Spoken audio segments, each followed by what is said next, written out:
What if the reason you feel so lost, exhausted, or disconnected isn't because something is missing from your life, but because you have never truly spent time alone with yourself? We live in a world that teaches us to fear solitude, to stay busy, to keep scrolling, to surround ourselves with constant noise, as if being alone means something is wrong. But what if solitude isn't emptiness at all? What if it's the place where you finally meet the person you have been searching for your entire life? Yourself. That's what this video is about. Understanding why spending time alone isn't something to fear. It's one of the most transformative experiences a person can have. And if you haven't watched part 1 yet, pause this video and watch that first. Because in the last video we explored how solitude helps you discover who you really are, heal emotional wounds, overcome the fear of being alone, and finally hear your own thoughts without the world's constant noise. But those were only the first few reasons. Today we are continuing that journey because some of the solitude's most powerful lessons are only revealed after you have spent enough time in it. And the next few might completely change the way you look at being alone. So let's continue. Solitude awakens creativity and deep focus. Our minds were never designed to consume information every waking moment. Yet many of us move from one notification to another conversation to another video, without ever giving our brains a chance to wander. And then you really start to think. You reflect. You imagine. You create. Have you ever had a brilliant idea while taking a shower, or during a quiet walk, or just before falling asleep? That's not a coincidence. Those are moments when your mind finally has room to connect thoughts that were scattered throughout the day. Solitude gives your brain permission to slow down, and in slowing down, you begin to notice things you once overlooked. You become more observant, more thoughtful, present. Whether you're writing, creating art, solving a problem, or simply trying to understand your own life, deep thinking requires uninterrupted space. Not every moment needs to be productive. Sometimes the most productive thing you can do is sit quietly long enough for your next idea to find you. Solitude makes every relationship better. One of the greatest paradoxes in life is this: the better your relationship with yourself becomes, the healthier your relationships with everyone else become. At first, that sounds strange. Wouldn't spending less time with people make us worse at relationships? No, not necessarily. Because solitude doesn't teach you how to be away from people. It teaches you how to return to them more whole.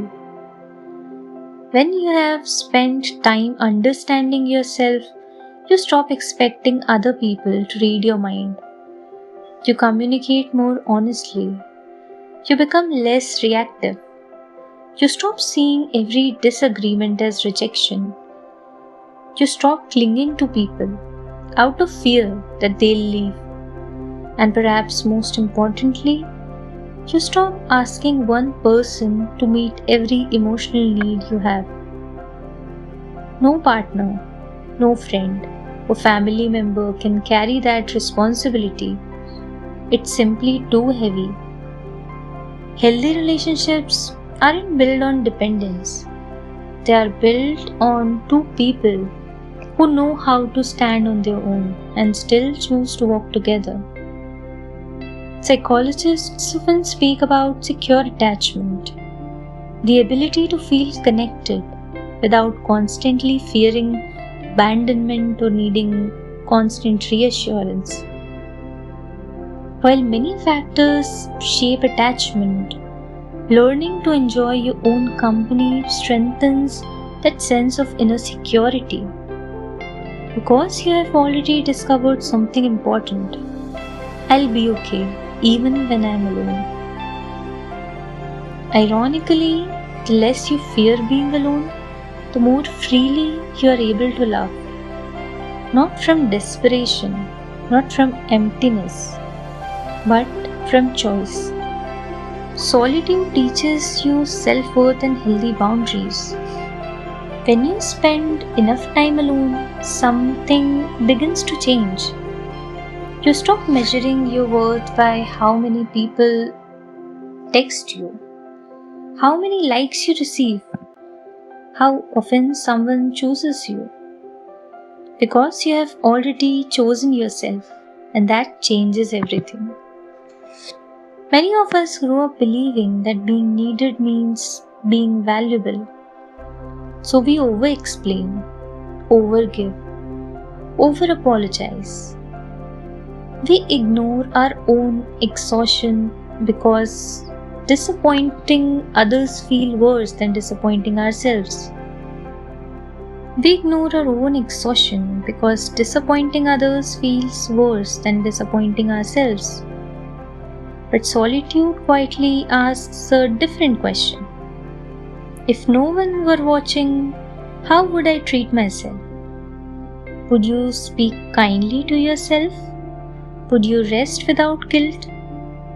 Would you still believe you were enough? The more time you spend getting to know yourself, the easier it becomes to recognize what honors your peace and what steals it. That's where boundaries begin, not as walls that keep people out, but as doors you learn to open with intention. You realize that saying no doesn't make you selfish. Taking time to rest doesn't make you lazy. And walking away from disrespect doesn't make you unkind. It makes you someone who finally understands their own value. And people who know their worth don't need to prove it to everyone they meet. Solitude helps you find peace instead of constantly chasing happiness. We are often taught that happiness is something waiting in the future. The next achievement, the next vacation, the next version of ourselves. So we keep running, believing that peace is just one more milestone away. But happiness is an emotion. It comes and it goes. No one feels happy every single day. Peace is different. Peace is the quiet confidence that even when life isn't perfect, you'll be okay.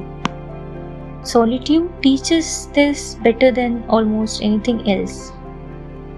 Because when you sit with yourself long enough, you begin to realize that your life doesn't have to be constantly exciting to be meaningful. Some of the most beautiful moments are incredibly ordinary. A cup of tea in the morning, rain against the window, a page in your journal, a sunset with no one to impress, a deep breath after a difficult day. These moments don't ask you to perform, they simply ask you to notice. And perhaps that what solitude gives us most. The ability to be fully present in our own lives. To stop rushing toward the next thing. And finally appreciate where we already are. Because a peaceful life isn't built by collecting more. It's built by needing less to feel complete. Solitude reveals the patterns that keep repeating in your life. One of the hardest truths about growth is this. Until you slow down, you don't notice your patterns. Why do you keep choosing people who cannot love you the way you deserve? Why do you abandon your own needs just to avoid conflict? Why do certain comments affect you for days, whilst others move on in minutes? Most of us think life simply happens to us, but psychology tells us that our minds create patterns, habits of thinking, feeling, and reacting that often began years ago. The problem is that those patterns are almost invisible when we are constantly busy. We are always moving to the next task, the next distraction. Solitude acts like a mirror, not always a comfortable one. It reflects your fears, your insecurities, your strengths, and the stories you have been telling yourself for years. Sometimes the greatest discovery isn't learning something new. It's finally seeing what has always been there. And awareness is where everything meaningful change begins. Solitude helps you stop living on autopilot. Have you ever reached the end of a week and wondered where all the time went? You woke up, worked, scrolled, ate, slept, and repeated it all again, without really experiencing any of it.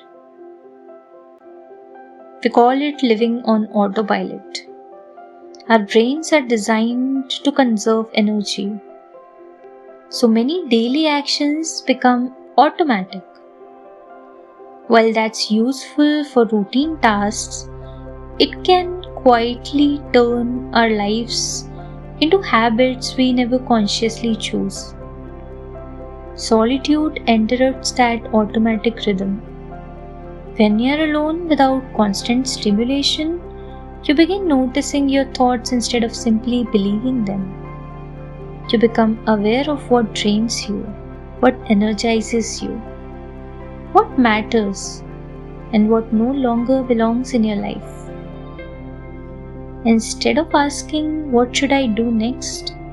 you begin asking, "Is this the life I actually want?" Sometimes that's the question that changes everything. Solitude reminds you that your presence is enough. We live in a world that constantly asks us to prove ourselves, be more successful, more attractive, productive, more interesting. It's easy to believe that your worth depends on what you achieve or how much you impress others. But solitude slowly teaches a quieter truth. You don't always have to be becoming someone. Sometimes you are allowed to simply be, to exist without performing, to enjoy a morning without posting it, to read a book without trying to finish it quickly, to watch the rain without feeling guilty for wasting time. These moments seem ordinary, yet they remind us of something extraordinary, that our value has never depended on how busy we were, or how many people applaud us, or how much we accomplish. Your presence has always been enough. And when you truly believe that, you stop chasing validation. You stop comparing your life to everyone else's. You stop running because you have finally arrived where you have been searching all along, at home within yourself. Before we end, I want to leave you with one thought. The world will always tell you to move faster, to meet more people, to stay busy, to keep chasing the next achievement. But every once in a while, Give yourself permission to step away from all of it. Not because you are giving up on life, but because you are returning to it. There is a version of you that only exists in quiet moments. The version that isn't trying to impress anyone. The version that isn't comparing, performing, or pretending. The version that knows what brings you peace. That knows what your heart has been trying to say beneath all the noise. Don't be afraid to meet that person, because the relationship you build with yourself becomes the foundation for every other relationship you'll ever have. The love you give, the boundaries you set, the dreams you choose, the life you create, they all begin with the simple courage to sit with yourself. So if solitude feels uncomfortable right now, don't rush to escape it. Stay a little longer. Listen a little deeper. You may discover that the peace you have been searching for in the outside world has been quietly waiting for you within all along. And maybe being alone was never about having less. Maybe it was always about finally having enough space to become who you were meant to be. So until next time, see you on the next page.